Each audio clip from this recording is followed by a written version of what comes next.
हर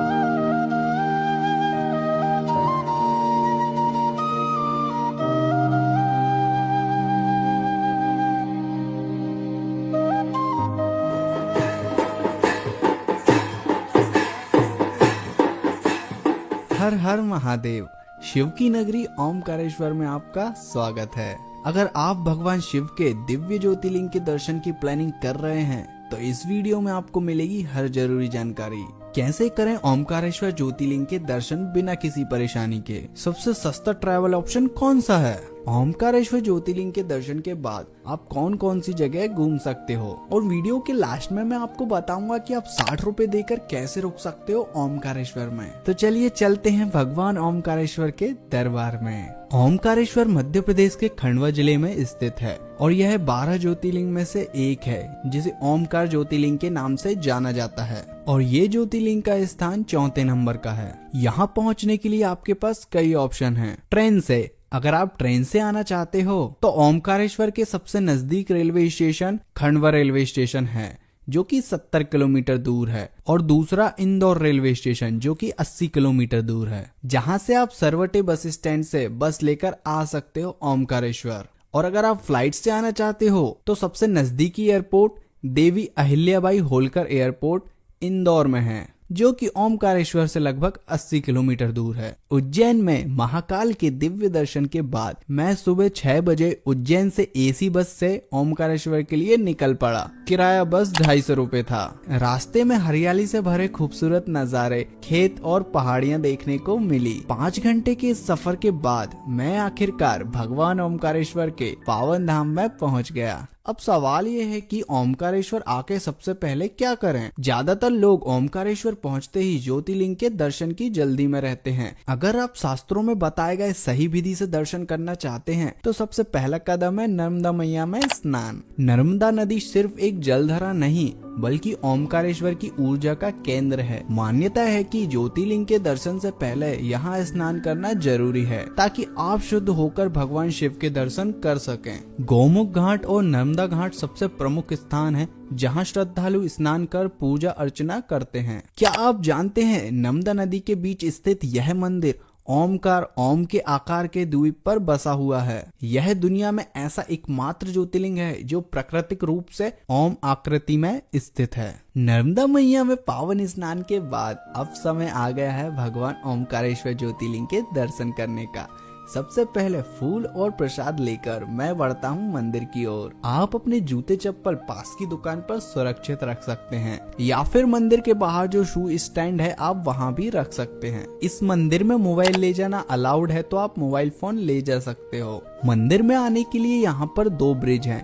एक है old bridge और दूसरा है न्यू ब्रिज। जैसे जैसे मैं मंदिर की गर्भगृह की ओर बढ़ता हूँ हर हर महादेव के जयकारे, घंटियों की गूंज और शिव भक्तों की श्रद्धा से वातावरण पूरी तरह शिवमय हो चुका है। यहाँ आकर एक अलग ही आध्यात्मिक ऊर्जा महसूस होती है, मानो स्वयं भोलेनाथ का आशीर्वाद मिल रहा हो। आधे घंटे की लाइन के बाद आखिरकार मुझे भगवान ओमकारेश्वर ज्योतिर्लिंग के दर्शन करने का सौभाग्य मिल गया। दोस्तों, यहाँ पर मैं आपको एक जरूरी टिप देना चाहूंगा। अगर आप आराम से और बिना भीड़ के दर्शन करना चाहते हैं तो सुबह 5 या 6 बजे ही मंदिर पहुंच जाएं। ओमकारेश्वर मंदिर का परिसर छोटा है, इसलिए दिन में भीड़ बढ़ने पर 5 से 6 घंटे तक लाइन में लगना पड़ सकता है। सुबह के समय दर्शन करने से भीड़ कम मिलेगी और आप शांति से भगवान शिव के दर्शन कर पाएंगे। और यहाँ पर वीआईपी दर्शन की सुविधा भी उपलब्ध है, तो अगर आप टाइम बचाना चाहते हो तो वीआईपी दर्शन कर सकते हो। ओमकारेश्वर ज्योतिर्लिंग के दिव्य दर्शन और आशीर्वाद प्राप्त करने के बाद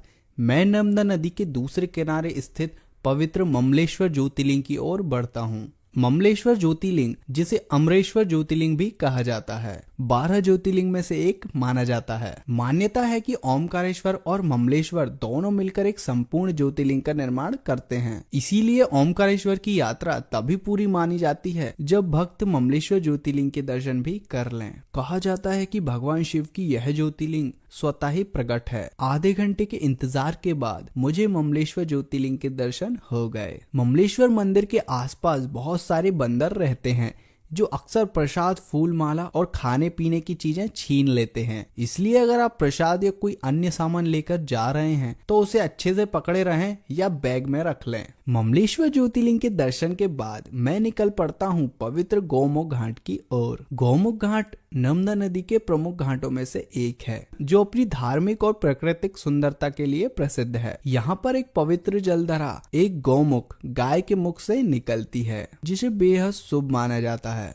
और गौमुख घाट से आप बोटिंग का आनंद भी ले सकते हैं। जो भी ओमकारेश्वर आता है वो नर्मदा मैया में बोटिंग जरूर करता है। यहाँ 2 तरह की बोटिंग उपलब्ध है। सामान्य बोटिंग 100 से 200 रुपए का टिकट लेकर आप नर्मदा नदी के 5 मुख्य पॉइंट घूम सकते हो। और दूसरा ओमकारेश्वर परिक्रमा। अगर आप पूरी ओमकारेश्वर परिक्रमा प्राइवेट बोट से करना चाहते हैं तो इसका चार्ज 1000 से 1500 रुपए के बीच होता है। मैं यहाँ बोट से ओमकार पर्वत की परिक्रमा कर रहा हूँ, जो करीब 1 घंटे में पूरी हो जाती है। इस दौरान जैसे कि आप देख सकते हो कि कितने खूबसूरत नजारे देखने को मिलते हैं। 20 मिनट की बोटिंग राइड के बाद मैं पहुंचता हूं कावेरी संगम, जो ओमकारेश्वर का बेहद पवित्र और महत्वपूर्ण स्थल है। यह वही स्थान है जहां नर्मदा नदी और कावेरी नदी का संगम होता है। हिंदू मान्यताओं के अनुसार यह संगम स्थल अत्यंत पवित्र माना जाता है। नर्मदा मैया और कावेरी के भव्य संगम के दर्शन करने के बाद मैं 5 मिनट की पैदल यात्रा करके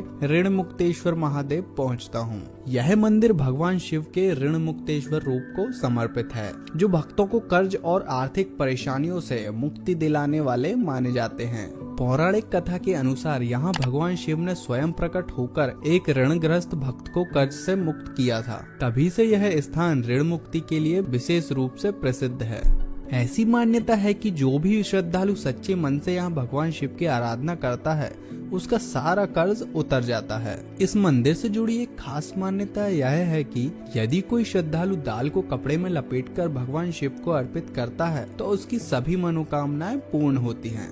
ऋणमुक्तेश्वर महादेव के दर्शन करने के बाद मैं कुछ ही दूर चलता हूँ और पहुँचता हूँ गौरी सोमनाथ मंदिर, जो ओमकारेश्वर का एक और रहस्यमय मंदिर है। यह मंदिर भगवान शिव और माता पार्वती को समर्पित है और अपनी विशाल शिवलिंग के लिए प्रसिद्ध है। पौराणिक कथा के अनुसार यह शिवलिंग माता पार्वती द्वारा स्थापित किया गया था।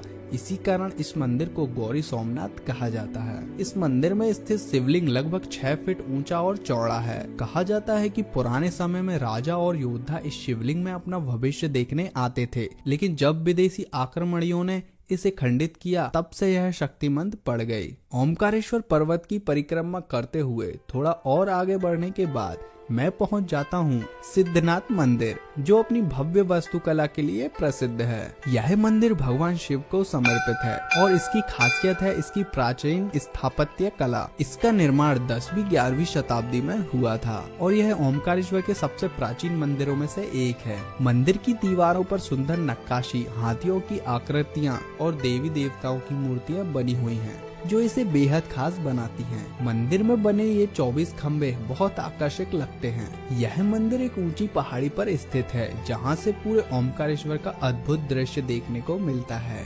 सिद्धनाथ मंदिर के दर्शन के बाद यह वही स्थान है जहां ओमकार पर्वत की परिक्रमा पूरी हो जाती है। ये सभी मंदिर आपको रास्ते में मिलते हैं जब आप पैदल परिक्रमा करते हो। ये पैदल परिक्रमा लगभग 8 किलोमीटर लंबी होती है, जिसे पैदल चलने में 3 से 4 घंटे का समय लगता है। अगर आपके पास समय कम है तो आप बोट से भी ये परिक्रमा कर सकते हो। अगर आप यहाँ पर बोट राइड करते हो तो आपको एक बहुत खूबसूरत डैम भी देखने को मिलेगा। बोटिंग के दौरान जब आप इस डैम के पास से गुजरते हैं तो चारों तरफ एक प्राकृतिक नजारा और पानी का तेज बहाव देखने लायक होता है। परिक्रमा में सभी मंदिरों को घूमने के बाद आप कुबेर भंडारी मंदिर और प्राचीन विष्णु मंदिर भी जा सकते हो। ये दोनों मंदिर भी बहुत प्रसिद्ध हैं ओमकारेश्वर में।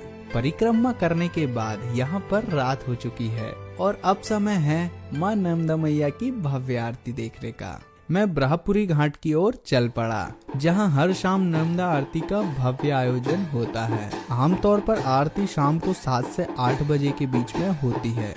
माँ नर्मदा मैया की यह आरती दिन भर की थकान को दूर कर मन को शांत कर देती है। यह अनुभव ओमकारेश्वर यात्रा के सबसे खूबसूरत पलों में से एक बन जाता है। मां नर्मदा की दिव्य आरती के बाद अगर आप घाट से ऊपर आते हैं तो आपको एक शानदार बाजार देखने को मिलेगा। यह बाजार ओमकारेश्वर की लोक संस्कृति से जुड़ी चीजों से भरा हुआ है। धार्मिक वस्तु, रुद्राक्ष की मालाएं, कांसे और पीतल के दीपक यहाँ से आप खरीद सकते हो। और दोस्तों, मार्केट के पास आपको बहुत सारी मावा आइसक्रीम की दुकानें देखने को मिल जाती हैं। तो ओमकारेश्वर की फेमस मावा कुल्फी को ट्राई करना मत भूलना। तो दोस्तों, अब बात करते हैं कि आपको ओमकारेश्वर कितने दिन के लिए प्लान करना चाहिए। ओमकारेश्वर की यात्रा आप 2 दिन और 1 रात में अच्छे से कर सकते हो। मैं भी बस ओमकारेश्वर में 1 रात रुका था और ये सभी प्लेसेस मैंने कवर कर ली थी। तो आप ओमकारेश्वर में 1 दिन का प्लान कर सकते हो। दोस्तों, प्लान की बात तो कर ली, अब करते हैं बजट की बात कि आपका कितना खर्चा होगा। अगर आप ओमकारेश्वर में 1 रात रुकने की प्लानिंग कर रहे हो तो बजट आपका ट्रैवल स्टाइल पर निर्भर करता है। धर्मशाला 200 से 400 रुपए में मिल जाती है। 1 दिन का खाना आपका लगभग 300 से 500 रुपए का होगा। ट्रांसपोर्ट का खर्चा भी आपका 200 से 500 रुपए मान के चलो। बोटिंग का खर्चा 200 रुपए, दर्शन और प्रसाद का भी 200 रुपए मान लीजिए। तो कुल खर्चा आपका 1000 से 2000 के बीच में होगा। तो इतने कम बजट में आप ओमकारेश्वर की यात्रा बहुत अच्छे से कर सकते हो। और दोस्तों, यहाँ पर एक बहुत अच्छी धर्मशाला उपलब्ध है, गजानन संस्थान धर्मशाला, जहाँ आपको 350 से लेकर 800 तक अच्छे कमरे मिल जाते हैं। साथ ही यहाँ सस्ते में शुद्ध शाकाहारी भोजन भी उपलब्ध है। अगर आप बजट में यात्रा कर रहे हैं तो डोरमेंट्री की सुविधा भी है, जहाँ आपको 40 से 60 रुपए प्रति बेड में रहने की जगह मिल जाती है। तो दोस्तों, ये थी ओमकारेश्वर यात्रा की पूरी जानकारी। और दोस्तों, सबसे अच्छा ऑप्शन ये है कि आप 1 दिन उज्जैन में दर्शन करो महाकाल के और दूसरे दिन सुबह बस से आ जाओ ओमकारेश्वर ज्योतिर्लिंग के दर्शन करने के लिए। तो आप ये 2 दिन में 2 ज्योतिर्लिंग के दर्शन बहुत अच्छे से कर सकते हो। कमेंट में जरूर बताएं कि आप कहां से ओमकारेश्वर के दर्शन के लिए आ रहे हैं। अगर वीडियो पसंद आया हो तो वीडियो को लाइक और चैनल को सब्सक्राइब जरूर करें। और जो भी ओमकारेश्वर आने की प्लानिंग कर रहे हैं उन सभी के साथ ये वीडियो को शेयर जरूर कर देना। फिर मिलते हैं एक नई यात्रा में, तब तक के लिए हर हर महादेव।